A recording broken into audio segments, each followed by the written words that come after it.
Well, hello everybody, and welcome back to another illustration of The Theater of the Mind by Andy Molnar. This week our play is focusing on resource management and allocation. So allocating resources impact three very important processes, and I think we've had this conversation, but just to review, there's a, there's estimating durations, right? Time for activities, and that's done in schedule management. Like I said, to determine the activity length of time. Then there's estimating resources in resource management, which is about defining the right skill sets and the number of those skill sets needed to accomplish the task. And then there's estimating the costs in cost management and tying these things together. Of course, all of this is to produce our deliverable on scope and to quality standards. Later in this course, we'll talk about two precedence diagramming methods for building the schedule. One is critical chain, the other is critical path method. Critical path method assumes that resources are there and then they can be put in just in time to do the tasks, right? And critical chain method says it's the longest chain of dependent tasks that have zero slack or float, right? There's no flexibility. Those tasks must happen on time. You don't have a day to spare, and that's what defines the critical chain, right? And so we want to take into account resource constraints to build that. Now, any show of hands, who's ever seen a schedule go exactly on time most of the time? Ha! That's what I thought. Doesn't really happen. So as project managers, we want to be aware of schedule compression techniques. Things we can do to complete the schedule on time or get it back on time without cutting or modifying the scope. One is called fast tracking and the other is crashing. Now the diagram below says really there are other things that you should consider. You want to be careful about scope. You want to be careful about quality because some people will cut those to get back on track, especially if it's a contract vendor. But for project management in its core, schedule compression really only comprises fast tracking and crashing. Just be aware there are other approaches. So on that subject then, on your schedule, as I mentioned, there are two compression techniques. I mean, really, it's more common to fall behind, as I said, than to get ahead. So we'll use these schedule compression techniques. One is fast tracking, which takes two items that were planned to do in your schedule in sequence and instead does them in parallel. Of course, very difficult to do if you have the same resources flowing from one activity to the next. But because when you do it in parallel, fast tracking, it's not meant to change the manpower needs or resources, right?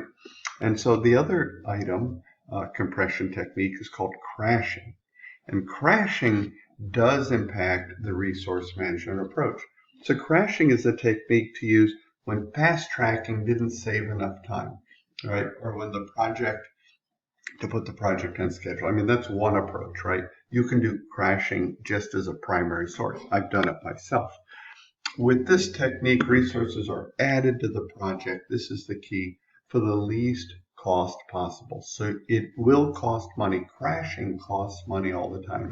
Fast tracking, not necessarily. Fast tracking has other risks associated with it, like increased chance of rework. I mean, there's a reason in fast tracking you schedule things in sequence, right? It may be possible to do them in parallel, but the chances of rework go up. With crashing, you will spend money. There will be additional resources required. So it's expensive because of the additional resources. Now, crashing is, as I said, taking action to decrease the total project duration after analyzing a number of alternatives to determine how to get the maximum duration compression, listen to those words, for the least cost, right?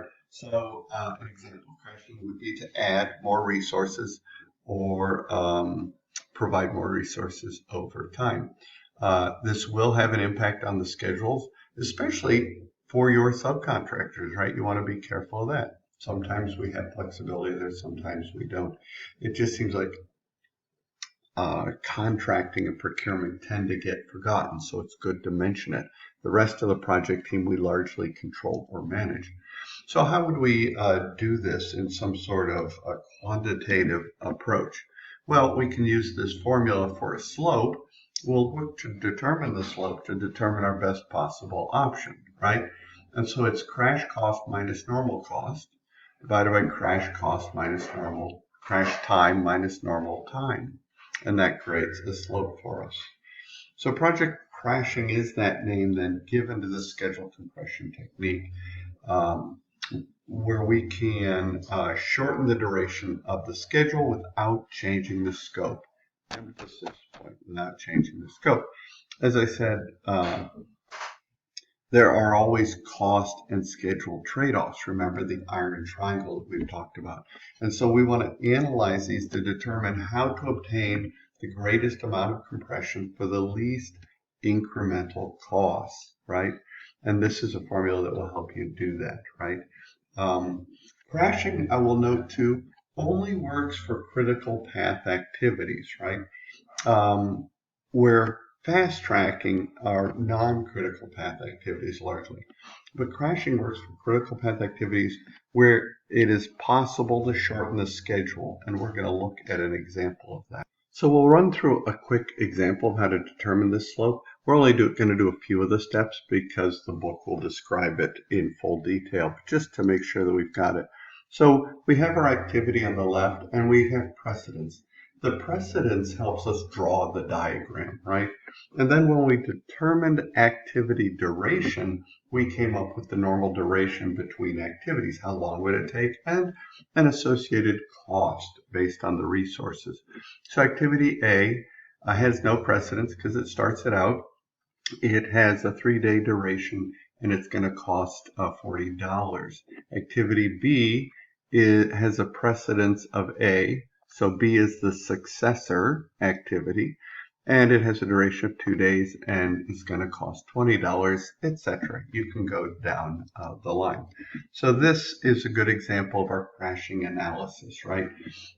We have our normal path, but then when we analyze it, how much would it cost me and how much time would I save by crashing it? Well, you can see activity A, I can crash a day down to 2 days, but that's going to cost me an additional $40. Activity B, I can crash from 2 days to 1, but that's going to cost me an additional $60. Maybe I needed an engineer at that point, which had a higher labor rate, right? And so we want to notice on the right-hand side, in the middle and the right-hand side, the time saved versus the cost expenditure, right? Again, crashing only works for items on the scheduled critical path. So which items would you use? Well, it depends on how far behind you are and how much you need to get back. Notice the project originally was going to cost $120, and the project now, if we crashed all the items according to the plan, would be let's see, $200, $360, $380, right? So crashing costs money. So here's just an example. Activity A, so we want to determine the slope to get the whole picture so we can make the right choice based on our needs. How much time do we have to save and how much are we willing to spend to save that in our schedule? So we create that slope. Remember that slope formula that we had just a couple slides ago. So in activity A, we had the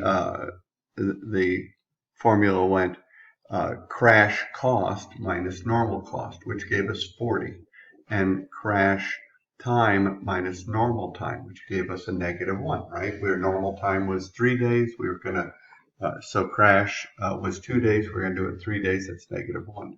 So my slope is minus 40. And I can do the same for B, C, and D, and E. Notice C, there is in the assessment no time saved, so it's just not possible to crash that one, okay? So then we can take a look and put it in a picture, right? And we see the normal project this is how it was going to flow. It was going to take 8 days to do and cost $120. That's adding up the normal in duration and in cost. And you see the days down below. Now, so we go back to, so then we go, well, okay, our first approach would only crash activity A. And by the way, I did not like the way they put the A, B, C, D, E from the book. That's really assessing a schedule based on activity on arrow, which is a scheduling method that was used back when all this was done in pen and ink. Today we largely do activity on node, and so I put the actual activities on the nodes that we're working on. Okay, so look at the big letters instead of the little ones when you're studying this. So remember, activity A was going to take 3 days, and now we shortened it to 2. But the rest remain the same. B is 2 days, C is 2 days, D is 4 days, etc. Right? And I have shortened the schedule that way. So this is a 7-day schedule by shortening activity A by 1 day, but it's going to cost me $40 additional. Okay. If I wanted to do a 6-day schedule, it might look like this, right? So I start out. Now notice the cost has gone way up, $220. So if you need to crash the schedule to a 6-day schedule from an 8-day schedule, we would shorten A by 1 day and then B by 1 day. C, of course, we said could not be shortened by our own analysis previously. So we've saved 2 days at a cost of $100 extra. Now the project, instead of $120, is going to cost $220. We've almost doubled it. Sometimes it's easier just to go a day late, but that's a conversation you have to have. As a project manager, you do not want to choose that approach willingly. It is in your heart, in your blood, to be on time, on cost, on scope. Okay, and the list can go on and on, right? We could have done it for C, would have been no change, D and E. In the end, I get this cost crash curve, which is what we were looking for based on the formula. This is the slope that we generated. And notice it goes from bottom right to top left, right? That it was going to cost $120 and take 8 days to do the project. And as I crash A, it went up in cost, but took a little less time. And A and B, it's the same as those summary slides, right? But now just put into a crash slope, right? So in the end, we can plot all of this.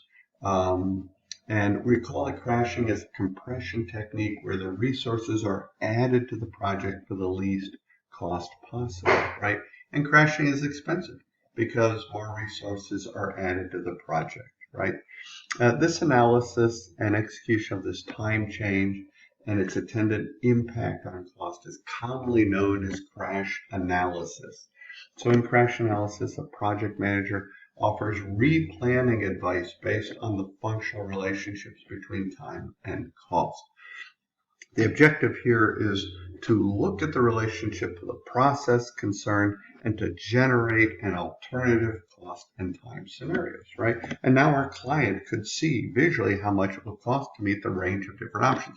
You as the project manager have done your job. You've offered the customer or the sponsor options. And on the right side, I just have a picture of what crashing looks like. Remember, it's taking that normal activity, adding resources to crash it or compress it. Okay, we'll pick up with fast tracking when we come back.